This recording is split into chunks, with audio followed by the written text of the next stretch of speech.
malam pemirsa, kembali lagi bersama saya Andi Putri Kaindira Fitri pada berita utama malam ini. Sebuah kasus penggelapan dana sosial kembali menguncang publik. Dana yang seharusnya diperuntukkan bagi mereka yang membutuhkan justru diselewengkan oleh oknum yang tidak bertanggung jawab. Kasus ini mengangkat sorotan tajam terhadap pentingnya transparansi dan pengawasan dalam pengelolaan dana sosial. Baru-baru ini, Alia M., mantan pejabat yang dipercaya mengelola dana tersebut, dinyatakan bersalah atas tuduhan penggelapan. Pengadilan menjatuhkan vonis penjara selama 10 tahun serta denda berat sebagai bentuk pertanggungjawaban atas perbuatan tersebut. Masyarakat pun merespon dengan keprihatinan mendalam karena penggelapan ini berpotensi merugikan ratusan warga yang sangat membutuhkan bantuan sosial. Banyak yang berharap kasus ini menjadi pembelajaran agar ke depan dana sosial dapat dikelola dengan lebih transparansi dan akuntabel. Kami akan terus mengikuti perkembangan kasus ini dan menyajikan informasi terkini untuk Anda. Terima kasih telah menyaksikan. Sampai jumpa pada berita berikutnya.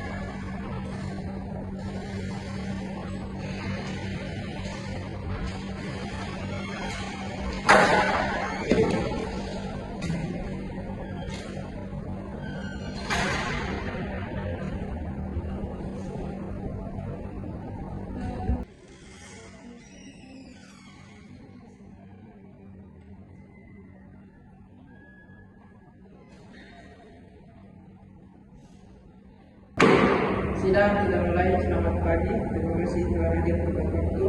Hari ini kita akan membahas dua perkara yang sangat penting. Yang pertama yaitu kasus Nenek Salmi yang diduga mencuri bumi kayu, dan yang kedua uangnya yang diduga korupsi dana bantuan sosial.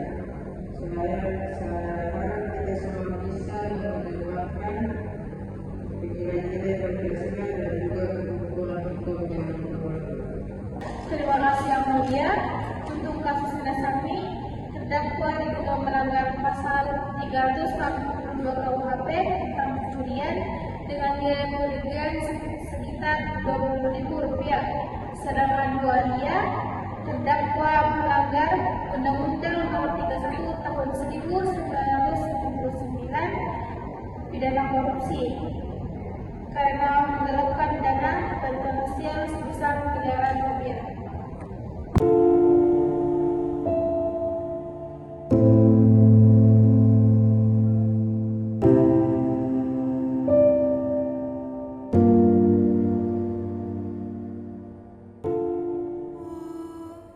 Yang mulia, saya ingin mengingatkan bahwa pasal 362 KUHP memang mengatur tentang pencurian.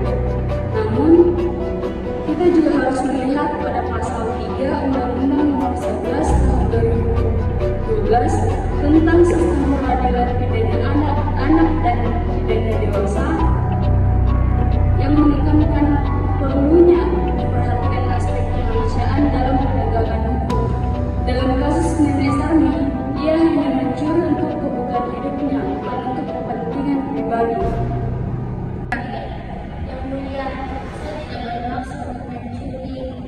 Saya hanya kelaparan dan tidak mempunyai uang. Saya mengakui kesalahan saya yang mulia. Saya telah mengembalikan sebagian dana yang saya ambil sesuai dengan pasal 18 Undang-Undang Tipikor. Saya akan melakukan pembayaran kembali agar saya tidak terlibat. Yang Mulia, saya mengajukan tuntutan untuk penjara untuk Nenek Salmi berdasarkan pasal 392 KUHP.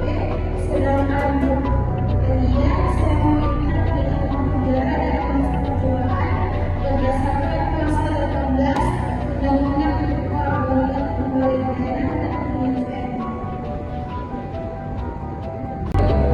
Saya mengajukan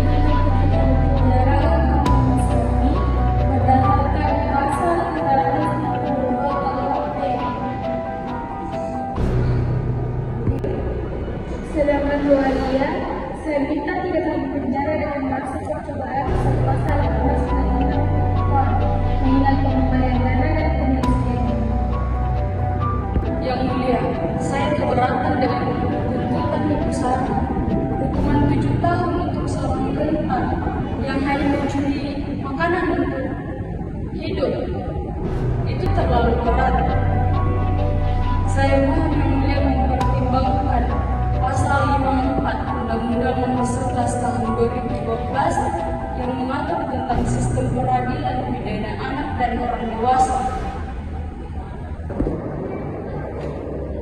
yang mengatur tentang kemungkinan percobaan atau program sosial untuk pelaku pencurian dengan nilai kecil dan kondisi khusus seperti nenek hamil.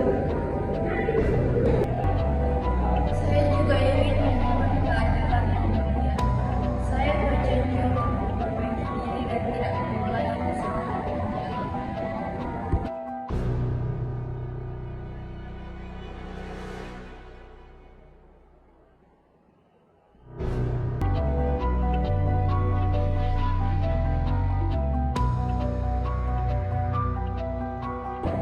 Hukum bukan sekedar aturan baku untuk harus jiwa Pancasila.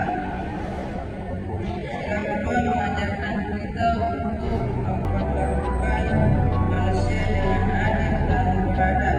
Sila kelima menuntut keadilan dengan adil dan beradab bagi seluruh rakyat. Jika hukum hanya tajam ke bawah dan tumpul ke atas, maka hukum kehilangan makna. Ini juga sesuai dengan amanat pasal 28 Undang-Undang Dasar 1945 tentang hak atas keadilan dan perlakuan yang sama di depan hukum.